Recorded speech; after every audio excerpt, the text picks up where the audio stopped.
और जिलाधिकारी और एसपी के अचानक जेल में छापेमारी से हड़कंप मच गया। अधिकारियों ने दावा किया कि जेल में लगे सीसीटीवी कैमरे की रिकॉर्डिंग से छेड़छाड़ की गई, क्योंकि देवरिया जिला प्रशासन ने जिला जेल में छापा मारकर एक एक बैरक की तलाशी ली। इससे पहले जिलाधिकारी और एसपी की अगुवाई में गाड़ियों का काफिला जिला जेल पहुंचा। इन गाड़ियों में सभी सर्किल के सीओ और एसडीएम समेत कई अधिकारी मौजूद थे। साथ ही 200 से ज्यादा पुलिस वाले तलाशी अभियान में शामिल हुए, जिसके बाद एसपी ने वहां मौजूद पुलिस के दूसरे अधिकारियों की चेकिंग के बारे में बताया। चेकिंग होना है, रिटर्न में भेजा। छापेमारी के बाद जिलाधिकारी ने जेल के सीसीटीवी की फुटेज से छेड़छाड़ का दावा किया। कुछ सीसीटीवी की जो रिकॉर्डिंग है उसमें कुछ छेड़छाड़ की गई है। वहीं डॉक्टरों की टीम ने अतीक अहमद की मेडिकल जांच भी की, जिसमें उसे पूरी तरह से फिट पाया गया। मेडिकल चेकअप नॉर्मल आया है और शुगर की जांच हुई है, ईसीजी हुआ है, सब नॉर्मल है। जबकि यूपी सरकार ने मामले को गंभीरता से लेते हुए एडीपी जेल से रिपोर्ट मांगी, क्योंकि मामला डॉन और पूर्व सांसद अतीक अहमद से जुड़ा है, जिन पर यूपी के कई जिलों में केस दर्ज है। पुलिस के आंकड़ों के मुताबिक अतीक अहमद पर लखनऊ, कौशाम्बी, चित्रकूट, प्रयागराज समेत कई जिलों में हत्या, अपहरण, जबरन वसूली के 50 से ज्यादा मामले दर्ज हैं। इतना ही नहीं, अतीक अहमद 2005 में हुए बीएसपी विधायक राजू पाल हत्याकांड का मुख्य आरोपी भी है। अकेले प्रयागराज में अतीक अहमद के खिलाफ 12 से ज्यादा मामले दर्ज हैं। साथ ही पूर्वांचल और प्रयागराज में सरकारी ठेकेदारी, खनन और उगाही के कई मामलों में उसका नाम आया था। फिलहाल पूर्व सांसद अतीक अहमद हिंसा के एक मामले में देवरिया जेल में बंद है। लखनऊ के महानगर इलाके में एक 5 साल की बच्ची की अगवा करके हत्या किए जाने के बाद बवाल हो गया। शुक्रवार को अगवा हुई बच्ची का शव मिलने के बाद नाराज लोगों ने सड़क जैम कर हंगामा शुरू कर दिया, जिसके बाद मौके पर पहुंची पुलिस ने लोगों को वहां से खदेड़ना शुरू कर दिया। वहां नाराज लोगों की काफी भीड़ मौजूद थी, जिसके बाद वहां से गुजर रही पुलिस की एक गाड़ी को भीड़ से निकलकर एक लड़के ने रोकने की कोशिश की। इसके बाद पूरी की पूरी भीड़ ने पुलिस की गाड़ी को घेर लिया। भीड़ को हटाने के लिए पुलिस ने एक बार फिर लाठियां भांजी। इस बीच भीड़ बढ़ती गई और वहां मौजूद लोगों ने पुलिस पर बच्ची के अगवा किए जाने के बाद उसे ढूंढने में लापरवाही बरतने का आरोप लगाया। भीड़ के बीच खड़े बच्ची के परिजनों के रोने की आवाज भी सुनाई पड़ी।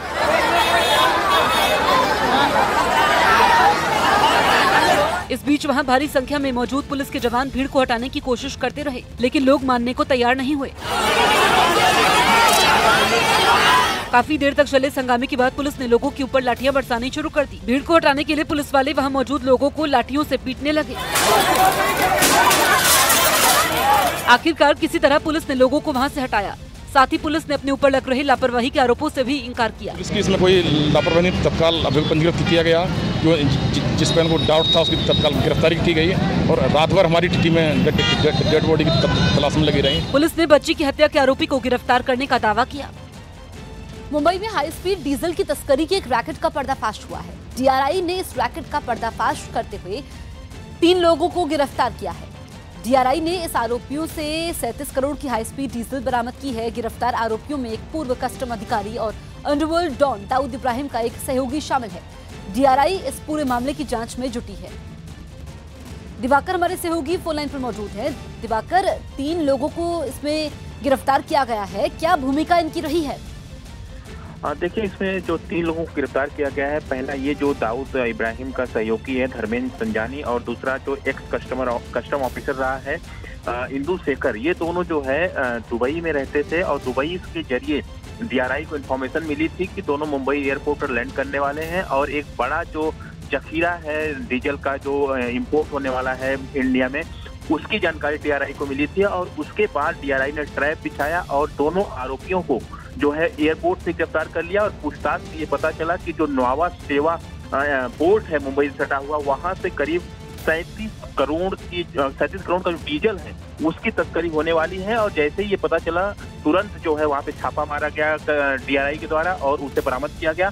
और इस दौरान आरोपियों ने एक और शख्स का नाम लिया था जो एक पेट्रोलियम कंपनी का मालिक बताया जा रहा है, अंजलि दुबे करके उसका नाम है, और उसको भी डीआरआई ने गिरफ्तार कर लिया है। और फिलहाल इस पूरे मामले में जांच जारी है, क्योंकि जिस तरह से इतना बड़ा जखीरा पकड़ा गया है, इंपोर्ट ड्यूटी छिपाई जा रही थी, तो जाहिर सी बात है पूरी डीआरआई की कार्रवाई में एक बड़ा खुलासा सामने आ सकता है। हालांकि अभी डीआरआई कहना है कि आरोपियों से पूछताछ चल रही है और पूछताछ के बाद और खुलासे सामने आ सकते हैं। जसप्रीत। दिवाकर, आपका इस तमाम जानकारी के लिए शुक्रिया। समाजवादी पार्टी को गौ तस्करों का समर्थक बताने के यूपी के सीएम योगी आदित्यनाथ के बयान पर सियासी घमासान छिड़ गया। सीएम योगी शाहजहांपुर में शहीद ठाकुर रोशन सिंह के श्रद्धांजलि कार्यक्रम में पहुंचे, जहां उन्होंने समाजवादी पार्टी के ऊपर तीखा हमला बोला। समाजवादी पार्टी के लोग बड़े खड़े प्रकारी हैं। ये लोग अपने घर के जानवरों को खेतों में चराने के लिए छोड़ देते हैं और तस्करों को बढ़ावा देते हैं। ये गौकसी करने वाले लोगों का समर्थन करते हैं। सीएम योगी के बयान पर पलटवार करते हुए समाजवादी पार्टी ने उन पर वादे पूरे न करने का आरोप लगा दिया। उल्टा चोर कोतवाल को डांटे। अरे गाय की बात हमें सिखा रहे हैं समाजवादियों को, जो सदियों से गाय पालते चले आ रहे हैं। गो रक्षा हम ही लोग करते आए हैं। वहीं कांग्रेस ने भी यूपी सरकार पर नाकामी का ठीकरा दूसरों पर फोड़ने का आरोप लगा दिया। गौवंश हो, वो आवारा फिर रहे हैं, अभी तक इन्होंने कोई भी उसके लिए काम नहीं किया। इसके अलावा बेरोजगारी के लिए इन्होंने कोई काम नहीं किया। लोकसभा में बहुमत से पास 3 तलाक संशोधित बिल को आज केंद्र सरकार राज्यसभा में पेश करेगी, लेकिन विपक्ष के विरोध को देखते हुए ये बिल राज्यसभा में लटक सकता है। विपक्ष की मांग है कि इस बिल पर चर्चा के लिए इसे सिलेक्ट कमेटी के पास भेजा जाए। वहीं सरकार इसी संशोधित बिल को पास करवाने की कोशिश में है। कांग्रेस समेत कई विपक्षी दलों ने लोकसभा में इस बिल के कुछ प्रावधानों पर कड़ी आपत्ति जताई थी। सरकार ने विपक्ष की आपत्ति को दरकिनार कर दिया था, जिसके बाद विपक्ष ने वॉकआउट कर दिया था। हालांकि बहुमत के आधार पर सरकार ने लोकसभा में इस बिल को पास करवा लिया, लेकिन राज्यसभा में सरकार के पास बहुमत नहीं है। इस बीच कांग्रेस और बीजेपी ने अपने अपने सांसदों को व्हिप जारी कर संसद में मौजूद रहने को कहा है।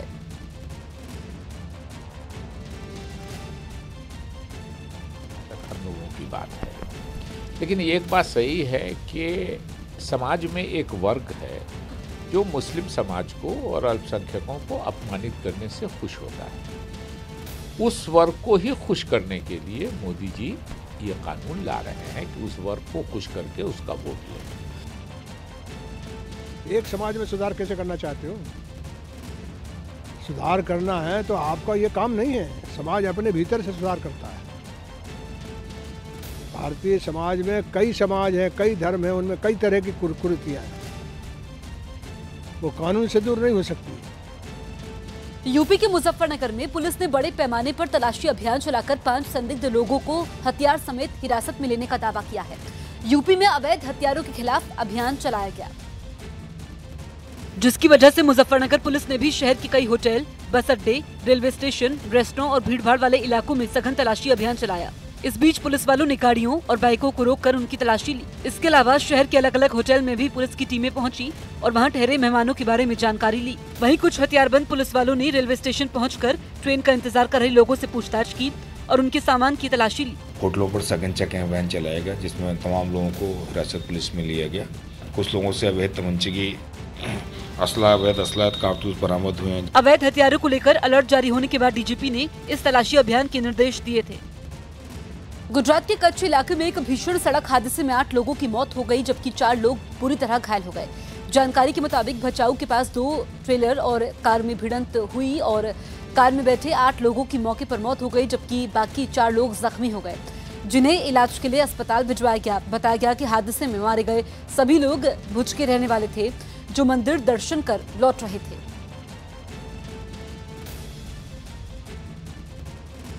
मेघालय के पूर्वी जैंतिया हिल्स इलाके की एक अवैध कोयला खदान में फंसे 15 मजदूरों को निकालने की कोशिश लगातार जारी है। बताया गया कि खदान में पानी भरने की वजह से ये मजदूर लगभग 18 दिन से खदान के अंदर ही फंसे हैं, जिनको निकालने के लिए एनडीआरएफ यानी नेशनल डिजास्टर रिस्पांस फोर्स की टीम के साथ नेवी के गोताखोर भी वहां पहुंचे और बचाव कार्य शुरू किया। खदान के भीतर भारी मात्रा में पानी भरा होने की वजह से रेस्क्यू में जुटी टीमों को मजदूरों को ढूंढने में दिक्कत आ रही है, जिसकी वजह से एनडीआरएफ की टीम को राफ्ट के साथ मशीन के जरिए नीचे उतारा गया। वहीं पूरे साजो सामान के साथ पहुंचे नेवी के गोताखोरों को भी फंसे लोगों को तलाशने के लिए खदान के भीतर उतारा गया। वहाँ चिलिंग वाटर है और गोताखोर के लिए बड़ा ही मुश्किल होता है वहाँ पे काम कर पाना, और उनका कहना है कि लेकिन फिर भी चूंकि यहाँ पे किसी की बचाव और किसी की जिंदगी का सवाल है, तो हम अपनी पूरी कोशिश कर रहे हैं। बीते 13 दिसंबर से खदान के भीतर फंसे मजदूरों का अभी तक कोई पता नहीं लगा है। वहीं जिसके बाद मजदूरों को बाहर निकालने के लिए मशीनों की मदद भी ली जा रही है। खदान के अंदर भरा पानी निकालने के लिए कई ताकतवर पंप भी लगाए गए हैं। बचाव कर्मियों को उम्मीद है कि खदान से पानी निकल जाने के बाद मजदूरों को बाहर निकाला जा सकेगा। बहुत ही ये दर्दनाक सीन है। 15 जाने गई हैं पर ये गई है कि नहीं अभी मैं बोल नहीं सकता, लेकिन जैसे ये माइन चल रही हैं, ये इन्विटेशन दे रही हैं कि और जानने जाएगी। मजदूरों की तलाश के लिए बचाव दल दिन रात जुटे हुए हैं। रात को भी एनडीआरएफ और नेवी के जवानों ने फंसे हुए मजदूरों को बाहर निकालने की कोशिश की, लेकिन वो भी नाकामयाब होकर बाहर निकल आए। मेघालय के पूर्वी जैंतिया हिल्स इलाके की इन खदानों को एनजीटी ने 2014 में बैन कर दिया था, लेकिन वहां अभी भी अवैध तरीके से कोयला निकाला जाता है। 13 दिसंबर को भी 20 मजदूर खदान में कोयला निकालने के लिए उतरे थे, लेकिन खदान के भीतर पानी भरना शुरू होने के बाद उनमें 5 मजदूर बाहर निकलने में कामयाब रहे, जबकि 15 मजदूर खदान के भीतर ही फंसकर रह गए, जिनको बाहर निकालने के लिए एसडीआरएफ, एनडीआरएफ और नेवी की टीमों ने बचाव कार्य शुरू किया। लेकिन खदान में 70 फीट से ज्यादा गहराई तक पानी भर गया है, जिसकी वजह से फंसे हुए मजदूरों को तलाशना मुश्किल साबित हो रहा है।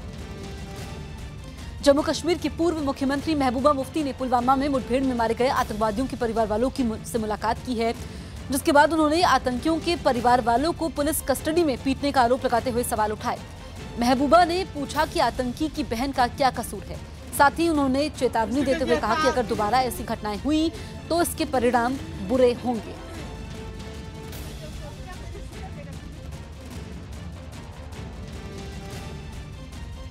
अगर मिलिटेंट को पकड़ना है, मैं गवर्नर साहब से ये पूछना चाहती हूँ, अगर मिलिटेंट के साथ आपका झगड़ा है तो मिलिटेंट के साथ झगड़ा कीजिए, मगर उनके रिश्तेदारों, उसकी बहन के साथ खासकर ये नहीं चलेगा, ये हम होने नहीं देंगे। अगर इस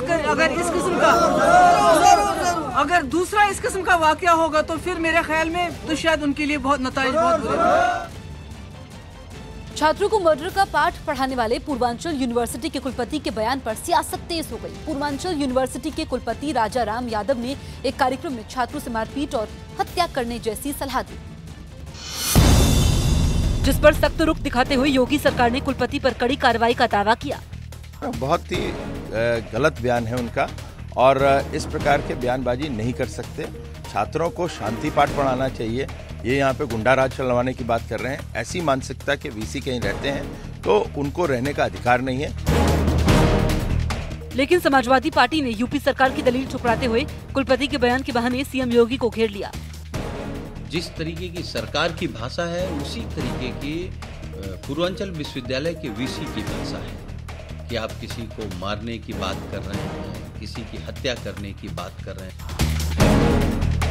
वहीं लोकतांत्रिक जनता दल के नेता शरद यादव ने भी कुलपति के बयान पर निशाना साधा। जो ये कह रहा है उसकी, वो आदमी उस पद के लायक भी नहीं है। राजस्थान में जयपुर के कैला देवी इलाके में कुछ बदमाशों ने टूरिस्ट पर हमला बोला। इस बीच बदमाशों ने उनकी गाड़ियों को निशाना बनाया, तोड़फोड़ की। जानकारी के मुताबिक बदमाशों ने पहले एक टूरिस्ट बस के यात्रियों के साथ लूटपाट की, जिसके बाद दूसरी गाड़ियों को लूटने के इरादे से रोकने की कोशिश में पथराव किया, जिसमें कई यात्री घायल हो गए। पीएम ने अंडमान निकोबार के पोर्ट ब्लेयर में सेलुलर जेल का दौरा किया और फांसी पर लटकाए गए स्वतंत्रता संग्राम सेनानियों को श्रद्धांजलि दी। पीएम वहां सुभाष चंद्र बोस द्वारा तिरंगा फहराए जाने के 75 साल पूरे होने के मौके पर आयोजित कार्यक्रम में हिस्सा लेने पहुंचे, जिसके बाद पीएम ने मरीना पार्क का दौरा किया और 150 फीट ऊंचा तिरंगा फहराया। जिसके बाद पीएम ने सुभाष चंद्र बोस की प्रतिमा पर फूल चढ़ाकर उन्हें नमन किया। साथ ही पीएम ने सेलुलर जेल का दौरा भी किया और शहीदों को श्रद्धांजलि दी। इसके अलावा पीएम उस कोठरी में गए जहां वीर सावरकर को रखा गया था। वहां पहुंचने के बाद पीएम जमीन पर बैठ गए और सावरकर की तस्वीर के सामने कुछ देर तक आंखें बंद कर हाथ जोड़कर बैठे रहे। इसके बाद वो जेल के केंद्रीय टावर की ओर गए और कैदियों के नाम लिखी हुई संगमरमर की पट्टिका को देखा। इससे पहले पीएम की अपील पर लोगों ने मोबाइल फोन की फ्लैशलाइट जलाकर सुभाष चंद्र बोस को याद किया और नारे लगाए। सुभाष बाबू जिंदाबाद, वंदे। वहीं पीएम मोदी ने अंडमान और निकोबार के 3 द्वीपों के नाम बदलने की घोषणा भी की। प्रधानमंत्री बनने के बाद ये नरेंद्र मोदी का पहला अंडमान निकोबार दौरा था, जहां उन्होंने 2004 में आई सुनामी में मारे गए लोगों को श्रद्धांजलि दी। इस बीच पीएम मोदी ने एक जनसभा भी की और सुनामी से बर्बाद हुए कार निकोबार को संवारने के लिए वहां के लोगों की मेहनत को सराहा और उनकी तारीफ की। 14-15 वर्ष पहले की उस हृदय विदारक घटना ने यहाँ के जनमानस, आप सभी के जीवन को अस्त व्यस्त कर दिया था, अपनों को दूर कर दिया था। लेकिन जिस प्रकार अपने पुरुषार्थ से आप सभी ने कार निकोबार को खड़ा कर दिया है, वह सचमुच में प्रशंसनीय है। पीएम ने सी वॉल को निकोबार का सुरक्षा कवच बताते हुए कई परियोजनाओं की नींव रखी। केंद्र सरकार अंडमान और निकोबार में रहने वाले हर नागरिक के लिए जीवन से जुड़ी हर व्यवस्था को आसान करने में जुटी है। इसके अलावा पीएम ने कार निकोबार की खूबसूरती को बरकरार रखने के लिए सौर ऊर्जा के इस्तेमाल को बढ़ावा देने पर जोर दिया। आज भारत दुनिया के उन देशों में है जहां सौर ऊर्जा का उत्पादन और उपयोग सबसे तेजी से आगे बढ़ रहा है। बिजली की जरूरत पूरी करने के लिए अब बंद बोतल में सोलर एनर्जी मिलेगी, ये दावा स्वीडन में एक वैज्ञानिकों ने किया। News18.com की खबर के मुताबिक स्वीडन के वैज्ञानिकों ने एक ऐसी तकनीक तैयार की है जिसकी मदद से सूरज की रोशनी नहीं होने पर भी सौर ऊर्जा का इस्तेमाल किया जा सकेगा। वैज्ञानिकों ने सौर ऊर्जा को इकट्ठा कर एक तरह का लिक्विड बनाने का दावा किया। सौर ऊर्जा की मदद से बनाए गए इस लिक्विड को सोलर थर्मल फ्यूल नाम दिया गया। वैज्ञानिकों का दावा है कि सोलर थर्मल फ्यूल को लंबे समय तक सुरक्षित रखा जा सकता है। बताया ये भी गया कि सोलर थर्मल फ्यूल जो है वो एक बैटरी की तरह काम करेगा जिसे दोबारा रिचार्ज किया जा सकता है और इसको रिचार्ज करने के लिए बिजली की जरूरत नहीं होगी, बल्कि सूरज की रोशनी में रखकर ही इसे चार्ज किया जा सकेगा। राजस्थान पंचायत उपचुनाव में बीजेपी को जीत मिली। राजस्थान में पंचायत उपचुनावों में बीजेपी ने 14 में 7 सीटों पर जबकि कांग्रेस ने 5 सीटों पर जीत दर्ज की। ओडिशा के भुवनेश्वर में केंद्रीय मंत्री धर्मेंद्र प्रधान की मौजूदगी में बड़ी संख्या में बीजेडी नेता और कार्यकर्ता बीजेपी में शामिल हो गए। महाराष्ट्र में भीम आर्मी को 2 जनवरी तक कोई भी सभा करने पर पुलिस ने रोक लगा दी। बिहार की वैशाली में लूट के समय एक दुकान में काम करने वाले शख्स की गोली मारकर हत्या के बाद लोगों ने आगजनी और हंगामा किया। यूपी के एटा में बेकाबू कार ने बाइक सवार 2 लोगों को टक्कर मार दी, जिससे दोनों की मौत हो गई। राजस्थान के जयपुर में बदमाशों ने कई गाड़ियों में तोड़फोड़ की, जिसमें आगरा से घूमने गए कई लोग घायल हो गए। जम्मू कश्मीर के श्रीनगर में कांग्रेस एमएलसी के घर से 4 AK-47 राइफल गायब होने की खबर के बाद अधिकारियों में हड़कंप मच गया। इसके बाद घाटी में हाई अलर्ट की घोषणा कर दी गई। जानकारी के मुताबिक एमएलसी मुजफ्फर अहमद परवे के घर संदिग्धों ने धावा बोला। उनके घर पर सुरक्षा में तैनात जवानों की राइफल लेकर फरार हो गए। जम्मू कश्मीर के डीजीपी ने दावा किया कि उस मामले में उचित कार्रवाई चल रही है।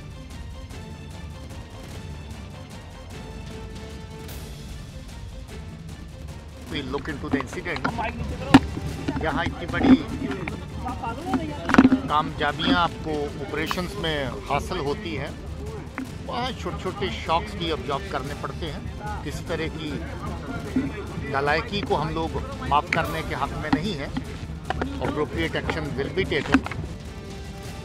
दिल्ली के मयूर विहार में ट्रैफिक जैम लग गया है। वहां ट्रैफिक इतनी धीमे चल रहा है कि गाड़ियां सड़क पर मानो रेंग रही हैं। दिल्ली एनसीआर में कड़ाके की ठंड पड़ रही है और ठंड के साथ साथ कोहरा भी लगातार बढ़ता जा रहा है, जिसकी वजह से विजिबिलिटी जो है वो काफ़ी कम हो गई है। इस वक्त हम मयूर विहार के फुटओवर ब्रिज पर खड़े हैं। यहाँ से आप देख सकते हैं जो विजिबिलिटी की वजह से ट्रैफिक की जो रफ्तार है वो काफ़ी कम हो गई है। कार, ट्रक जो भी वाहन आ रहे हैं उन्हें काफ़ी स्लो चलना पड़ रहा है। वजह साफ है क्योंकि जो विजिबिलिटी है वो लगभग 800 मीटर हो गई है। अमूमन 1.5 किलोमीटर से ज़्यादा होती है, जिसकी वजह से ऐसा करना पड़ रहा है चालकों को। और दूसरी तरफ आप देखेंगे तो कोहरे की वजह से खेतों के ऊपर आपको कोहरा दिखेगा और आम आदमी को दिल्ली एनसीआर में काफ़ी परेशानियां हो रही हैं। और फिलहाल जो है इससे निजात मिलने वाली नहीं है, क्योंकि मौसम विभाग की तरफ से साफ कहा गया है कि आने वाले सप्ताह में ठंड और कोहरा इसी तरीके से लगातार बना रहेगा। कैमरामैन जुल्कर खान के साथ Mohit Singh, news 18 India, Delhi. UP के प्रतापगढ़ में पथराव की वजह से मरने वाले कांस्टेबल सुरेश वत्स के शव को उनके घर पहुंचाया गया। गाजीपुर में आरक्षण के लिए प्रदर्शन कर रहे लोगों से झड़प के समय हुई पत्थरबाजी में उनकी मौत हो गई थी, जिसके बाद उनके शव को राजकीय सम्मान के साथ उनके घर लाया गया। ट्रक में रखे सुरेश वत्स के शव को उनके साथियों और पुलिस अफसरों ने कंधा देकर उनके घर तक पहुंचाया। शव के घर पहुंचते ही वहां मातम पसर गया और मारे गए पुलिस वाले के परिवार के लोग अपने आंसू नहीं रोक पाए। सिपाही के पार्थिव शरीर को देखकर उनकी पत्नी और बच्चे उनसे लिपट कर रोने लगे।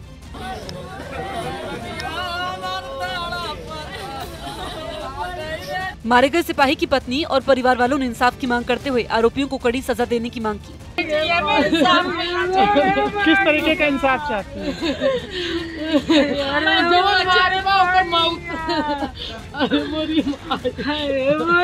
वहीं सिपाही के शव को लेकर आए पुलिस अधिकारियों ने उनके परिवार वालों को हिम्मत बधाई और हमेशा साथ खड़े रहने का भरोसा दिया।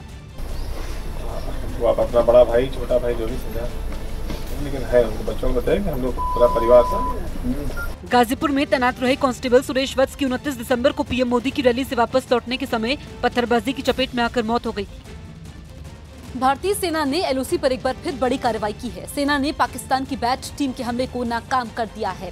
सेना ने पाकिस्तान की बैट टीम के 2 लोगों को नौगाम सेक्टर में ढेर कर दिया है। रिफत हमारे सहयोगी फोन लाइन पर मौजूद हैं। रिफत, भारतीय सेना के लिए बड़ी कामयाबी है। देखिए, बिल्कुल जिस तरीके से इंडियन आर्मी का कहना है कि बैट एक्शन को नाकाम कर दिया गया। बॉर्डर एक्शन टीम जो है ये पाकिस्तान की वो टीम है जो लाइन ऑफ कंट्रोल के इर्द गिर्द ऑपरेशंस करती है या लाइन ऑफ कंट्रोल को पार करके इंडियन आर्मी पे अटैक करती है। तो इंडियन आर्मी का कहना है कि एक बहुत बड़ी जो है कोशिश को नाकाम कर दिया गया है। 2 बैट मेंबर्स, बैट के जो 2 लोग हैं उनको मार दिया गया है। अभी पाकिस्तान से ये भी शायद कहा जाएगा कि उनके बॉडीज जो है वो ले जाएं, क्लेम करें। तो ऐसे में अभी इस तरीके की जो खबर आ रही है, ये नौगाम सेक्टर जो है, कुपवारा का सेक्टर, वहाँ पे बैट एक्शन जो है, बॉर्डर एक्शन टीम जो है, जिसे बैट अक्सर कहते हैं, बैट बॉर्डर एक्शन टीम ने जिस तरीके की कोशिश की थी उसको नाकाम किया गया है। फिलहाल 2 मेंबर्स जो है वो मार दिए गए हैं, जिस तरीके की खबर आ रही है। बाकी डिटेल्स इमर्ज हो रही हैं। रिफत, आपका इस तमाम जानकारी के लिए शुक्रिया।